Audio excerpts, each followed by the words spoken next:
Hey guys, Dan at Phillips Chevrolet, Lansing, Illinois. Today I'm in the Chevy Silverado EV Trail Boss.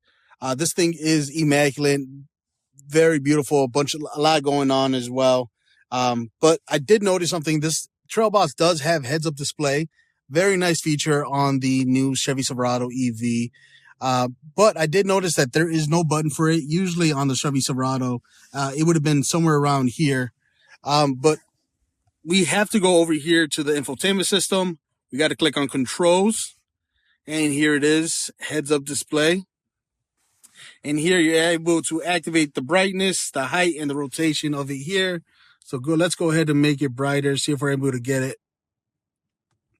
There it is. It's max brightness. I know it's hard to see from here, but let's see if we can make it a little bit. There you go. Move around. We're activating the height there. And then let's rotate it if that's what you want to do.